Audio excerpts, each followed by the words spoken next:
আল্লাহ বলেছেন ইয়া আইয়ুহাল্লাযীনা আমানু, হে মুমিনগণ, আলাইকুম আনফুসাকুম, তোমরা নিজেরা তোমাদের নিজেদের নফস ঠিক করো, নিজেরা নিজেদের নফসটা ঠিক করো। লা ইয়াদুররুকুম মান দাল্লা ইন ইহতাদাইতুম, যারা পথভ্রষ্ট হয়ে গেছে ওদের পথভ্রষ্টতা তোমাদেরকে ক্ষতি করবে না যদি তোমরা হেদায়েতের উপর থাকো। নিজে ঠিক হন, নিজের ঘর ঠিক করেন, বাকি সব ঠিক হবে ইনশাআল্লাহ তাআলা। নিজে ঠিক না হলে মানুষের ঘর ঠিক হবে না। আমি এই চেয়ারে বসে যদি কথা বলি এবং এই আমলগুলো আমি করতে ব্যর্থ হই, আমার কথা আপনার কলবে কোনো তাসির করবে না। এই কারণেই দেখা যায় কথা অনেক হচ্ছে, কাজের ফলাফল কতটুকু হচ্ছে এটা ভাবার বিষয় আছে। তো যাদের কথা অনুযায়ী কাজে মিল আছে এবং আত্মশুদ্ধি আছে, এই মানুষদের কথায় মানুষের কলবে তাসির হবে ইনশাআল্লাহ তাআলা। আমরা দোয়া করে আল্লাহ পাক এমন মানুষকে বেশি বেশি এই সব জায়গায় নিয়ে আসুন যাদের মধ্য দিয়ে সমাজ সংস্কার হবে এবং যারা নিজেরাও আত্মশুদ্ধি অর্জন করতে পারবে ইনশাআল্লাহ। কোরআনের আলো ঘরে ঘরে জ্বলবে ইনশাআল্লাহ যদি আপনারা প্রত্যেক ঘরে ঘরে কোরআনওয়ালা মানুষ তৈরি করেন। একটা সন্তানকে হাফেজ বানাতে পারবেন না? একটা মেয়েকে হাফেজা বানানো যায় না? বাসায় একজন সন্তানকে আলেম বানানো যায় না? আমরা কি এই পৃথিবীতে এসেছি খালি খাওয়া, ভোগবিলাস, পাশবিক জীবনযাপন করতে, নাকি আমাদের একটা জীবনের উদ্দেশ্য আছে? আমাদের মুসলিমদের জীবনের উদ্দেশ্য কি বলেন তো? আমাদের জীবনের উদ্দেশ্য কি? জান্নাত। মাশাআল্লাহ, সূরা আলে ইমরান 185 নম্বর আয়াত পড়ে দেখেন। আল্লাহ পাক বলেছেন কুল্লু নাফসিন যায়িকাতুল মাউত, প্রত্যেকটা নফস মৃত্যুর স্বাদ গ্রহণ করবে। ফামান, এরপরে আছে ওয়া ইন্নামা তুওয়াফাউনা উজুরাকুম ইয়াওমাল কিয়ামা, তোমাদেরকে কিয়ামতের মাঠে পূর্ণ প্রতিদান দেওয়া হবে। ফামান যুহসিহা আনিন নার ওয়া উদখিলাল জান্নাতা ফাকাদ ফাজ, কিয়ামতের মাঠে যাদেরকে জাহান্নাম থেকে বাঁচানো হবে এবং জান্নাতে প্রবেশ করানো হবে একমাত্র সে ব্যক্তি সফল। তারপরে জীবনের গন্তব্য কি ভাই? জান্নাত। সফলকে, সাফল্যের সংজ্ঞা কি? যাকে পুলসিরাত পার করানো হবে সে সফল। দুনিয়াতে যার বাড়ি গাড়ি, টাকা কড়ি, ব্যাংক ব্যালেন্স আছে, সম্পত্তি আছে, ক্ষমতা আছে, এই যে সফল, কোনো গ্যারান্টি আছে? কোনো গ্যারান্টি নাই। যে ব্যক্তি কিয়ামতের মাঠে পুলসিরাত পার হতে পারবে এই ব্যক্তি সফল। আর কে পার হতে পারবে? যে ব্যক্তি সূরা জারিয়াতের 56 নম্বর আয়াতের উপর আমল করবে। আয়াতটা কি?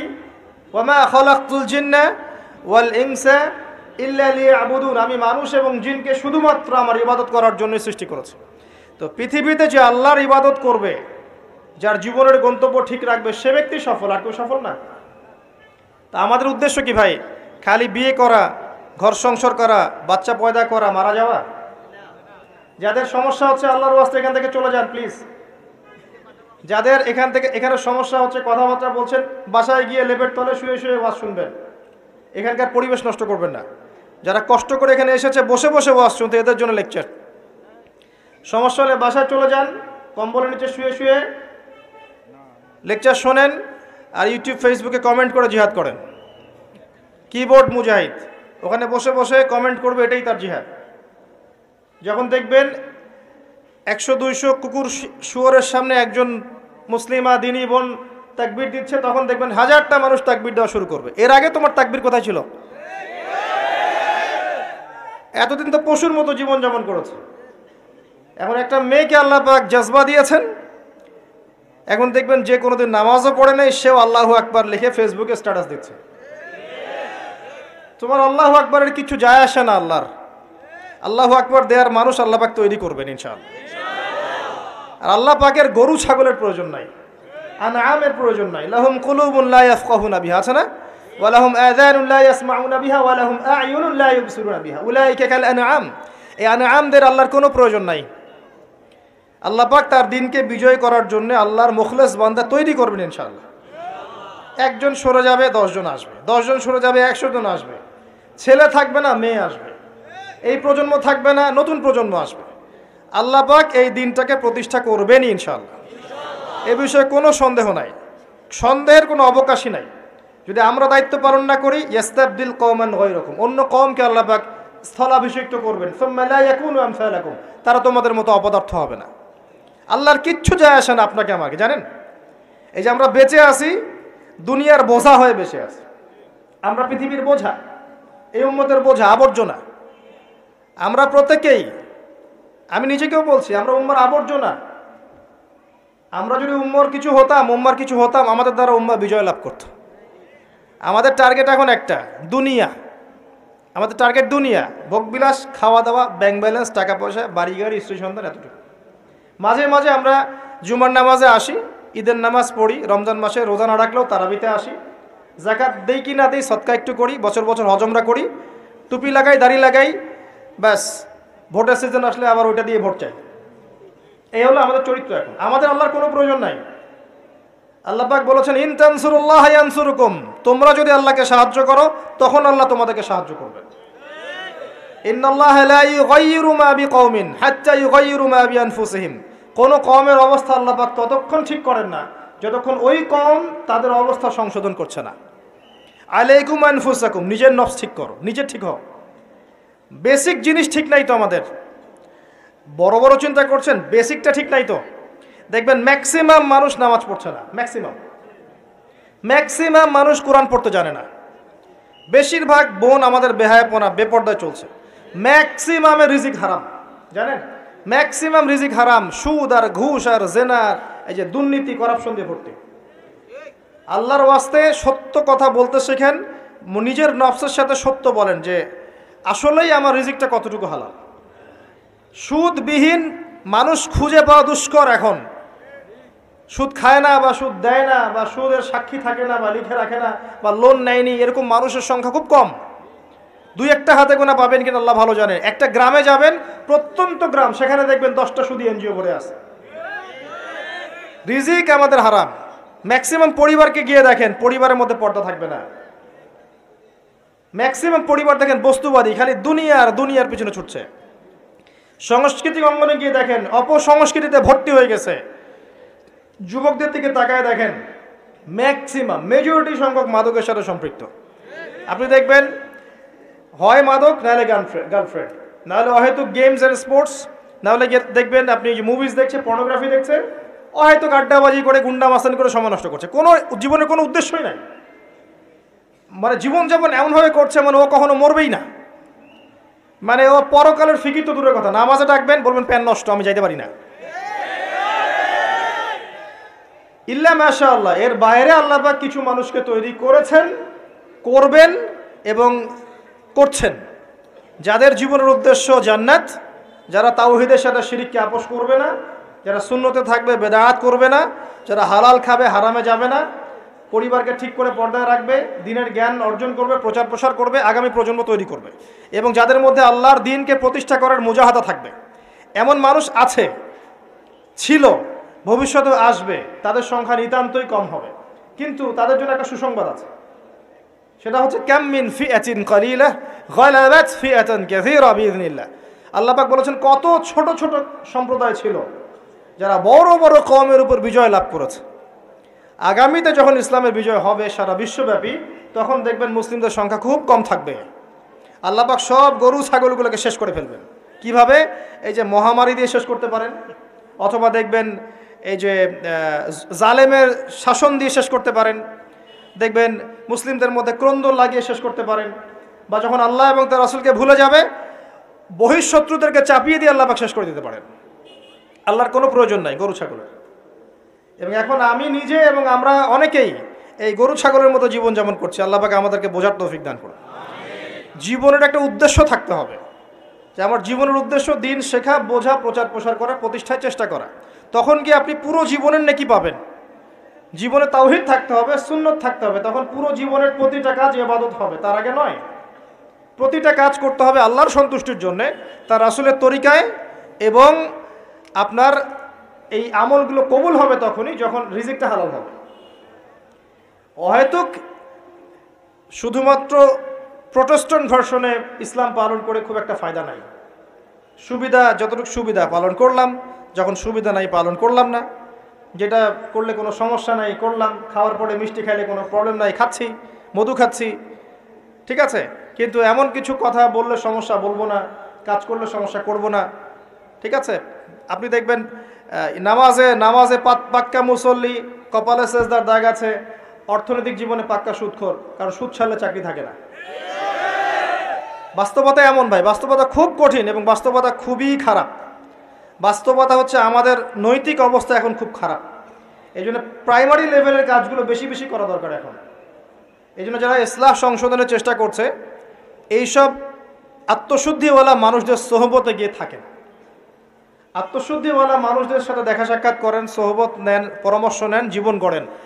একা একা বই পড়ে বা দুই একটা লেকচার শুনে আপনার সারা জীবন পরিবর্তিত হবে না। কনস্ট্রাকটিভ কাজে আসেন এবং শৈথিল্যতাবাদী হয়েন না, একই সাথে বলবো চরমপন্থী হয়েন না। চরমপন্থী হলে উম্মার ক্ষতি আছে। উম্মার বেস ঠিক নাই, একটা বাড়ির ভিত্তি এখন ঠিক নাই, এবং যারা ভিত্তি ঠিক করবে এই মানুষদের সংখ্যা দিন দিন কমে গেছে। কমার পিছনে আমাদেরও ভূমিকা আছে, আমরাও তাদেরকে কম বিতর্কিত করতে ছাড়ি নাই। এবং কোনো কোনো ক্ষেত্রে আমরা একে অপরের সাথে গীবত তহমত করে, সমালোচনা করে, কাদা ছড়াছড়ি করে এতটা সময় নষ্ট করেছি যে উম্মার অনেক ক্ষতি হয়ে গেছে। কথাগুলো খারাপ লাগলেও বাস্তব। আমি ইতিহাসের ছাত্র। যখন বাগদাদ আক্রমণ করেছিল এই যে তাতাররা, মঙ্গোলিয়ানরা, এটা জানেন তো? মঙ্গোলিয়ান যারা ছিল, ওই যে হালাকু খা, চেঙ্গিস খানের বংশধর যারা ছিল, এরা যখন বাগদাদ আক্রমণ করেছে, এরা ছিল প্রচণ্ড পাশবিক। মাত্র 40 দিনের মধ্যে এরা 10-20 লাখ মানুষকে হত্যা করে ফেলেছে বাগদাদে। এই হত্যাটা কিন্তু গুলি করে না, জবাই করে। 10 লাখ 20 লাখ মানুষকে জবাই করে হত্যা করা চারটাখানি কথা না। কি পরিমাণে হিংস্র ছিল চিন্তা করেন। ইতিহাসের পাতায় আছে যে মঙ্গলদের এক একজন নারী সে হাজার হাজার মুসলিমকে হত্যা করেছে, এক একটা মহিলা। ওই সময় যারা ওই আব্বাসীয় খেলাফতের দায়িত্বে ছিল, এরা সোনা দানা সব জমা করে তাদের এই যে মাটির নিচে জমা করেছিল। আর ওদের লিডার, মঙ্গোলিয়ানদের লিডার যখন এই বাদশাকে গলায় দড়ি দিয়ে শেষরায় নিয়ে যাচ্ছে সবার সামনে, তখন তাকে বলছে তোমাদের সম্পদগুলো কোথায়? সে দেখিয়ে দিল সম্পদ মাটির তলে। তখন সে ওই যে হালাকুখার যে বংশধর লিডার, সে সোনাদানাগুলো বের করে এই বাদশার মুখের মধ্যে ঠোসানো শুরু করলো। খা, খিদা লেগেছে, পানির পিপাসা লেগেছে, তখন তাকে সোনা খাওয়াচ্ছে, রূপা খাওয়াচ্ছে, খা।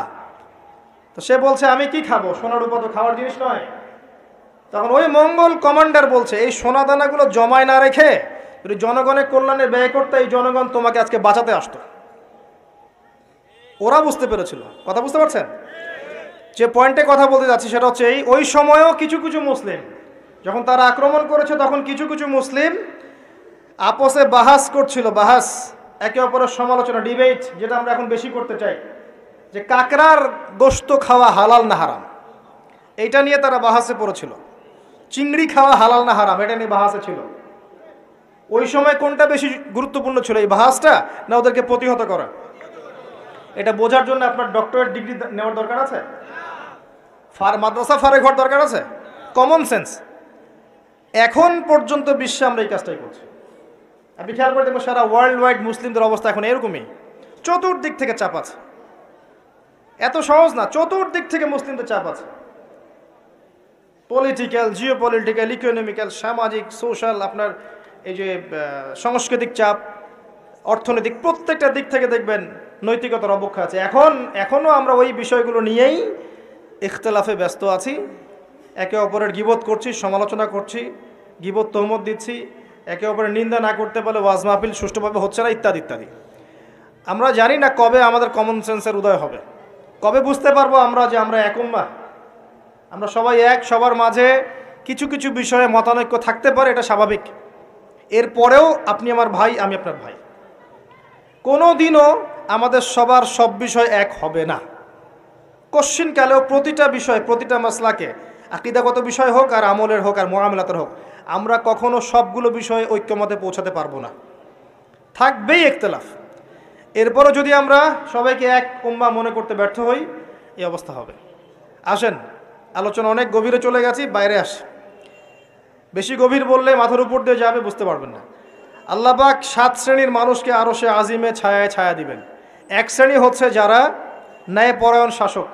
যারা ন্যায়পরায়ণ শাসক হবে তাদের সামনে দুইটা গন্তব্য, হয় তারা আরশে আজিমের ছায়া ছায়া পাবে, নচেত জাহান্নামের আগুন অপেক্ষা করছে। কারণ প্রত্যেকটা দায়িত্ব সম্পর্কে আল্লাহ পাক জিজ্ঞাসা করবেন। এবং নবী সাল্লাল্লাহু আলাইহি ওয়াসাল্লাম একটা হাদিসের মধ্যে বলেছেন যে তোমরা কি জানো কিয়ামতের মাঠে সবচেয়ে বড় মিসকিন কারা হবে? সাহাবায়ে কেরাম বলছেন, আমরা তো মনে করি যার সম্পদ কম, অর্থবিত্ত কম, সেই সবচেয়ে বেশি মিসকিন, সবচেয়ে বড় মিসকিন। আল্লাহর নবী সাল্লাল্লাহু আলাইহি ওয়াসাল্লাম বলছেন, বরং প্রকৃত মিসকিন সে ব্যক্তি যে কিয়ামতের মাঠে নামাজ, রোজা, হজ, যাকাত আমলের নেকি নিয়ে উঠবে, পাহাড় সম নেকি নিয়ে উঠবে, কিন্তু অনেক পাওনাদার দাঁড়িয়ে থাকবে। কারো হক নষ্ট করেছে, কারো গীবত করেছে, কারো অপবাদ, কাউকে অপবাদ দিয়েছে, কাউকে অত্যাচার করেছে, সবাই দাঁড়িয়ে থাকবে। এদের হক আদায় না করা পর্যন্ত সে পুলসিরাত পার হতে পারবে না।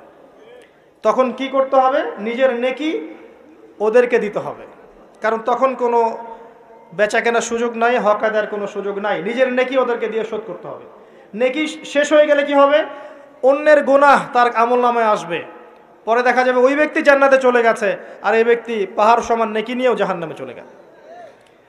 অতএব দায়িত্ব যারা পালন করবেন তাদেরকে খুব সতর্ক সাবধান থাকতে হবে যে আপনার দ্বারা কল্যাণ ছাড়া যেন অকল্যাণ না হয়। আল্লাহ পাক তৌফিক এনায়েত করুন, আমিন। দ্বিতীয় শ্রেণী হচ্ছে সেই যুবক বা যুবতী যারা নিজেদের যৌবনটাকে আল্লাহর ইবাদতে কাটিয়েছে। এই হাদিসের বাস্তবতা এসে দেখেন আমাদের যুব সমাজ কিভাবে তাদের জীবনটা কাটাচ্ছে। আমার চেয়ে ভালো আপনারা বলতে পারবেন যে সকাল থেকে সন্ধ্যা পর্যন্ত আমাদের যুবক যুবতীরা করছেটা কি। কতজন যুবক নামাজ পড়ছে মসজিদে এসে, কতজন যুবক কোরআন তেলাওয়াত করে নিয়মিত। নবীর সুন্নাহগুলো ওদেরকে শিখিয়ে দিতে হয়। ইভেন নবী সাল্লাল্লাহু আলাইহি ওয়াসাল্লামের স্ত্রীদের নাম ওদেরকে বলে দিতে হয়। এখনই আমি জিজ্ঞাসা করছি, দেখেন অ্যান্সার কতজন দিতে পারে। নবী সাল্লাল্লাহু আলাইহি ওয়াসাল্লামের দ্বিতীয় স্ত্রীর নাম কি? হাত উঁচু করেন। যুবকদের বলছি, যুবকদের যারা পারবেন জাস্ট হাতটা উঁচু করেন। নবী সাল্লাল্লাহু আলাইহি ওয়াসাল্লামের দ্বিতীয় স্ত্রীর নাম কি? দাঁড়ান দাঁড়ান দাঁড়ান, এই দেখেন হাত দেখেন। এবং যারা হাত উঁচু করেছেন ওদের মধ্যে একজনকে জিজ্ঞাসা করছি, আপনি উত্তর দেন, নাম কি? জি, আপনাকে বলেছি নাম বলেন দ্বিতীয় স্ত্রীর। বসেন। উত্তর যে চারজন দিয়েছে তার মধ্যে একজন ভুল উত্তর দিয়েছে। এই হচ্ছে বাস্তবতা। আপনাকে আমি চোখে আঙ্গুল দিয়ে দেখালাম যে যুবকদের কি অবস্থা। এখানে আছে বসে হাজার হাজার মানুষ, হাত তুলেছে 5-6 জন। এটা একটা কমন প্রশ্ন, আমাদের নবীজির দ্বিতীয় স্ত্রীর নাম কি? একবার যে সিরাত পড়েছে সেও জানে। দেখবেন এই যুব সমাজ ফিজিক্স পড়েছে, কেমিস্ট্রি পড়েছে, বায়োলজি পড়েছে, ইকোনমিক্স পড়ছে, পলিটিক্যাল সায়েন্স পড়ছে, আপনার জিওপলিটিক্স পড়ছে, ইউনিভার্সিটি কোচিং করছে, বিসিএস কোচিং করছে, চাকরির জন্য পরীক্ষা দিচ্ছে। এরা এমন কোনো বই নাই যে সেকুলার লাইনে পড়ে নাই। কিন্তু যে চারজন পারছে তার মধ্যে একজন উত্তর দিচ্ছে যে আয়েশা রাদিয়াল্লাহু আনহা দ্বিতীয় স্ত্রী। এটা কি উত্তর সঠিক? এই হচ্ছে অবস্থা। এটা কমন। আর যদি কঠিন প্রশ্ন করি তাহলে তো অবস্থা খারাপ। কোন সাহাবীকে প্রথম তিনি দায়ী করে পাঠিয়েছেন মদিনায়? খায়বার যুদ্ধ কোন সাহাবীর হাতে জয় হয়েছে? উহুদের যুদ্ধ কত হিজরিতে হয়েছে? বদর যুদ্ধে কতজন মুসলিম শাহাদাত বরণ করেছে? আপনার মোতার যুদ্ধে কার হাতে 9টা তরোয়াল ভেঙেছে? হুনাইনের যুদ্ধে মুসলিমদের কি অবস্থা হয়েছে? হুনাইনের যুদ্ধের কথা কোন সূরার মধ্যে বলা আছে? একটু কঠিন প্রশ্ন করলে তো অবস্থা খারাপ। আমি করে লজ্জিত করতে চাচ্ছি না, এই জন্য প্রশ্নগুলো করলাম না। যারা মাদ্রাসা লাইনে পড়েছেন তারা হয়তো উত্তর দিতে পারে, কিন্তু লক্ষ লক্ষ কোটি কোটি জেনারেল পড়ুয়া ছাত্র এরা উত্তর দিতে পারে না। তাহলে এরা কি আমাদের মুসলিম উম্মার অংশ নয়? এদেরকে ইসলাম সংশোধন না করে দিনের পথে না আনতে পারলে একটা বড় অংশ কি জাহিলিয়াতের মধ্যে থাকবে না? আগামী 10-20 বছর পর দেখবেন এরাই অর্থনৈতিক সেক্টরে যাচ্ছে, এরাই পলিটিক্সে যাবে, এরাই সোশ্যাল দায়িত্বে যাবে, এরাই দেখবেন বিভিন্ন জায়গায় চলে যাবে। তখন আরেকটা মূর্খ জেনারেশন আপনার মাথার উপর চেপে যাচ্ছে। এরপরে যে জেনারেশন আসছে, আমাদের সন্তান, আমার মেয়ে, আপনার ছেলে, এদের অবস্থা যে কী হবে আল্লাহ ভালো জানে, যদি এখন থেকে এদেরকে আমরা সঠিকভাবে মানুষ করতে ব্যর্থ হই। এটা বাস্তবতা। অথচ আল্লাহ পাক আরশে আজিমের ছায়া দিবেন ওই যুবক যুবতীদেরকে যারা তাদের যৌবনকালটাকে আল্লাহর পথে কাটাবে। আর কিয়ামতের মাঠে যে অতিরিক্ত 5টা প্রশ্ন হবে তার মধ্যে একটা হচ্ছে তোমার যৌবনকাল কোন পথে ব্যয় করেছে। আর আল্লাহ পাকের কাছে একজন বৃদ্ধ মানুষের ইবাদতের চাইতে যুবকদের ইবাদত যে কত বেশি প্রিয় এটা আমি বোঝাতে পারবো না।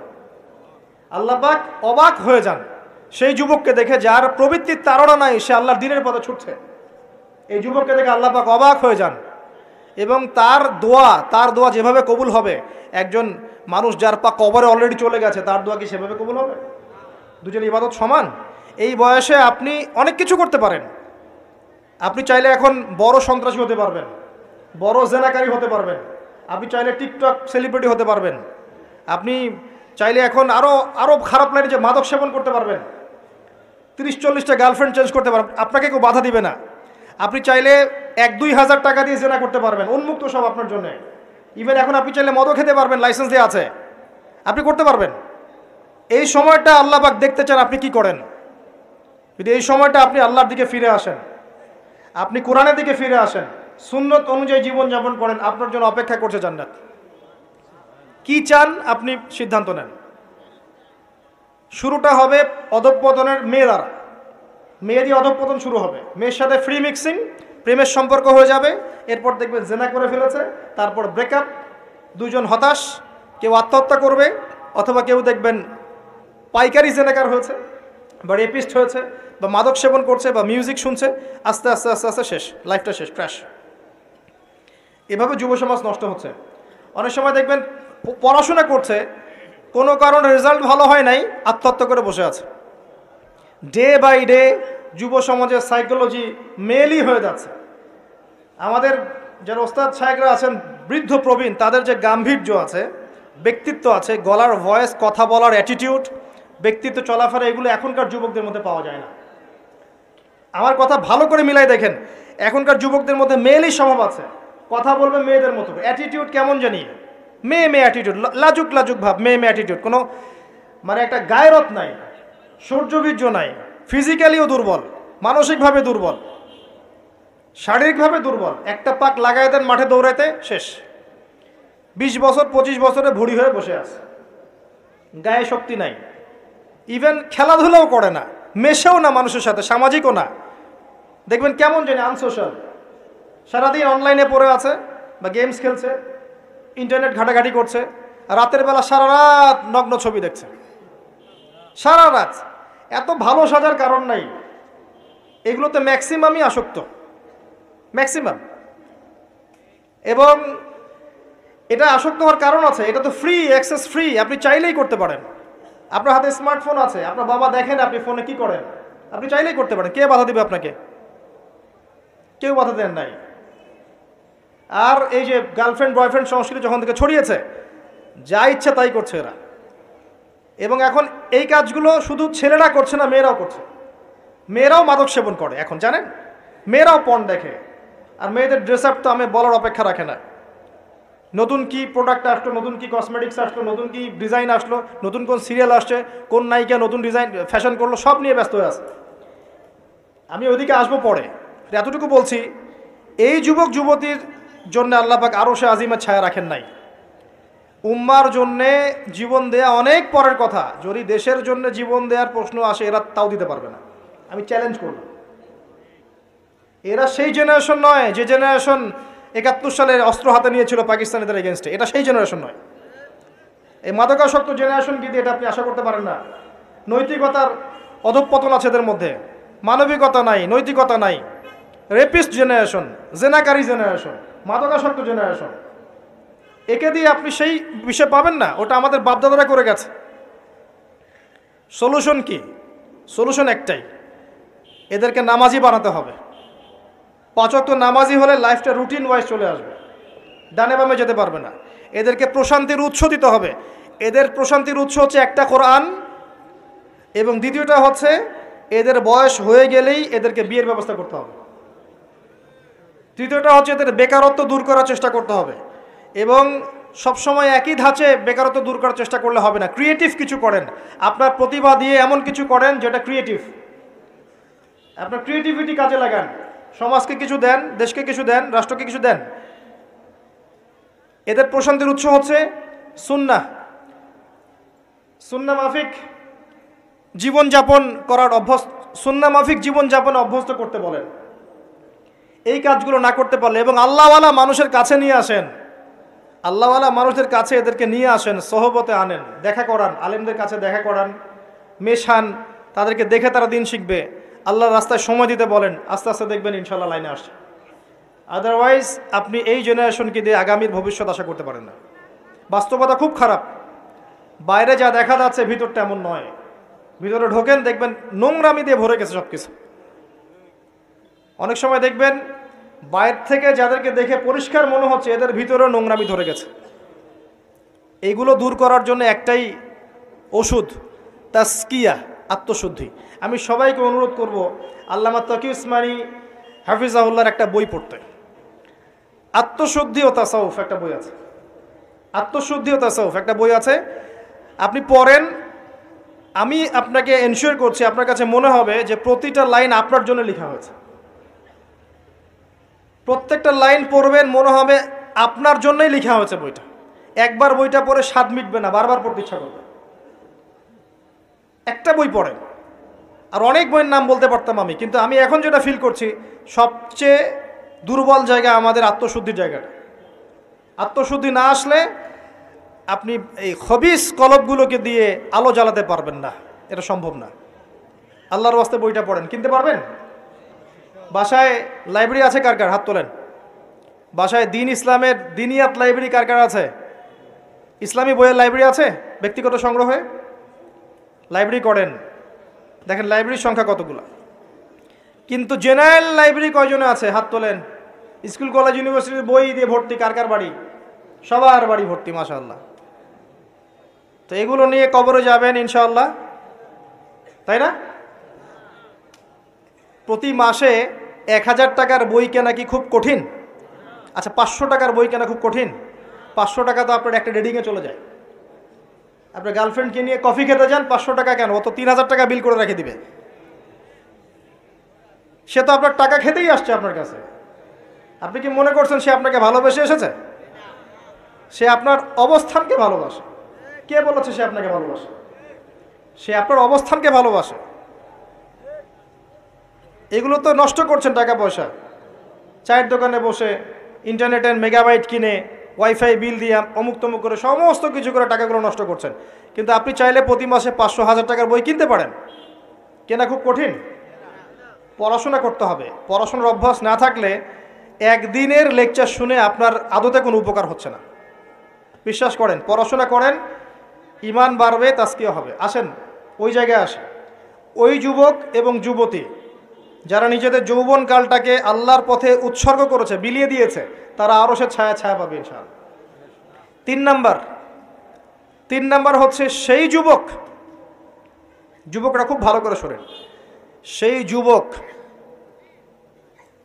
যাকে কোনো সুন্দরী উচ্চ বংশীয় নারী জেনার জন্য আহ্বান করেছে, ওখানে দেখার কেউ ছিল না, কিন্তু যুবকটা বলেছে আমি আল্লাহকে ভয় করি, আমাকে দেখান। এমন যুব সমাজে যারা চরিত্র ইউসুফের মতো আলাইহিস সালাম।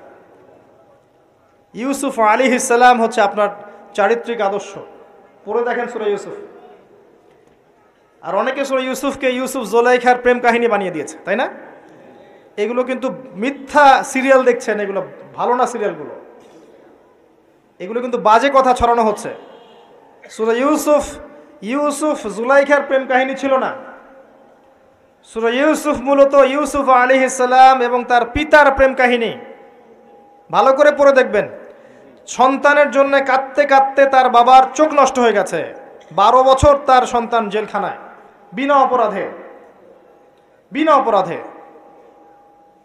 রব্বি সিজনু আহাব্বু ইলাই মিম্মা ইয়াদউনানি, আয়াতটাকে জানি, এরকম না আয়াতটা? তো তিনি বলছেন সিজন, কারাগার আমার কাছে বেশি পছন্দ, তারা যেদিকে আমাকে আহ্বান করছে এর চাইতে বেশি। 12 বছর বিনা অপরাধে জেলখানায়। আল্লাহ পাকের কৌশল ছিল এগুলো। ওয়া মাকারু ওয়া মাকারাল্লাহ ওয়াল্লাহু খায়রুল মাকিরিন। এখানে মূল বিষয় হচ্ছে ইউসুফ আলাইহিস সালামের পিতা যখন অন্ধ হয়ে গেছেন, ইউসুফ আলাইহিস সালাম একটা কাপড় পাঠিয়েছিলেন, মনে আছে? এই কাপড়টা নিয়ে যখন যাওয়া হচ্ছে যোজন যোজন দূর থেকে, তার পিতা বলছেন আমি ইউসুফের গায়ের গন্ধ পাচ্ছি। এটা কার প্রেম কাহিনী? ইউসুফের সাথে তার বাবার। তো এই চরিত্র ধারণ করতে হবে, আল্লাহ পাক তৌফিক দান করুন। 4 নাম্বার, ওই দুইজন মানুষ যারা একে অপরকে শুধু আল্লাহর জন্য ভালোবাসে।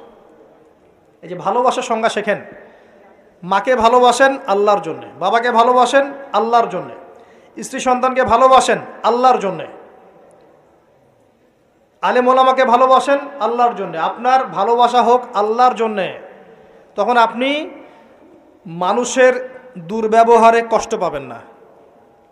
যখন কাছের মানুষরা আপনাকে কষ্ট দিবে, এবং কাছের মানুষ কষ্ট আপনাকে দিবেই, কাছের মানুষটা আপনাকে বেশি কষ্ট দিবে জীবনে, তখন আপনি কষ্ট পাবেন না যদি আল্লাহর জন্য ওদেরকে ভালোবাসেন।